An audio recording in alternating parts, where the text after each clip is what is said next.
They banned my porch swing for HOA aesthetics, so I built a luxury treehouse instead. Claire's porch swing was her sanctuary.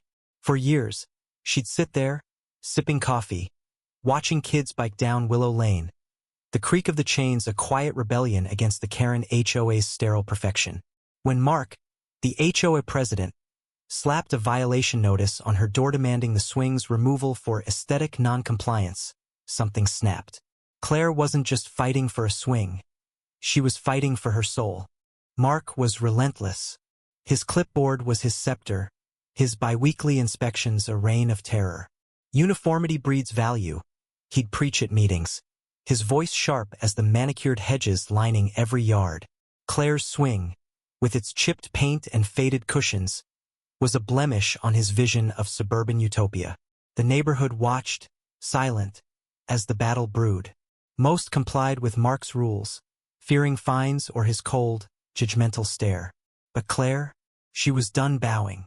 She didn't just remove the swing, she built a treehouse. Not a rickety kid's fort, but a masterpiece of defiance. Polished oak, floor-to-ceiling windows, a spiral staircase winding around the ancient oak in her backyard. It had solar-powered lights, a mini fridge, even Wi-Fi. The neighborhood gasped. Mark fumed. The treehouse wasn't just a structure. It was a middle finger to his regime. Sarah, Claire's neighbor, was caught in the crossfire. She liked Claire's warmth, her rebellious streak, but she also served on the HOA board. Sarah's husband had lost his job, and their savings were dwindling. She couldn't afford to rock the boat. Yet Claire's treehouse stirred something in her, a flicker of envy for a courage she lacked. When Mark demanded Sarah vote to fine Claire, she hesitated, her loyalty torn. The tension exploded one evening at a special HOA meeting in Claire's backyard.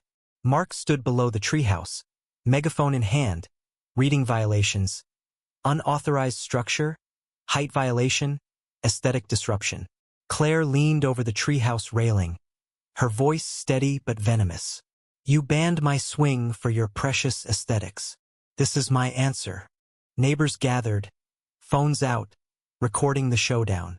Sarah stood between them, pleading for calm, but her voice shook. Then came the twist.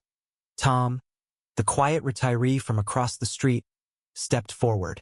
Nobody noticed Tom mowed his lawn, paid his dues, kept to himself. But now, his voice trembled with rage. Mark, you're a bully. 30 years ago, you got my brother fired from his job for standing up to you. I moved here to keep an eye on you. The crowd froze. Tom revealed Mark's history of petty vendettas, from sabotaging coworkers to rigging HOA elections. Gasps rippled through the neighbors. Sarah's jaw dropped. She trusted Mark's leadership. Mark's facade cracked. He stammered, deflecting, but the crowd's murmurs grew hostile. Claire seized the moment, tossing down flyers from the treehouse. Join the rebellion. Reclaim your freedom. The papers fluttered like leaves, each one detailing Mark's abuses. Sarah grabbed one, her eyes scanning Tom's accusations. She turned to Mark, her voice low. Is this true? Mark's silence was damning. The HOA board huddled, and Sarah, newfound resolve in her eyes, proposed a vote to oust Mark. Passed in minutes. Claire's treehouse stood, unpunished. Neighbors cheered, climbing its stairs, marveling at its beauty. For one night, Willow Lane felt alive, messy, human. But victory was fleeting. Mark didn't slink away, he sued. He claimed the treehouse devalued the neighborhood, dragging Claire into a legal quagmire. The costs mounted. Claire, a single mom, drained her retirement savings fighting the lawsuits. Sarah tried to help, organizing fundraisers, but the neighborhood's unity frayed. Some blamed Claire for escalating the fight. Others resented Mark's lingering influence. The treehouse, once a symbol of defiance, became a bitter reminder of division. One dawn, Claire stood on the treehouse platform, staring at the foreclosure notice in her hand. She'd lost her home. The oak's leaves rustled, but the swing's creak was gone forever.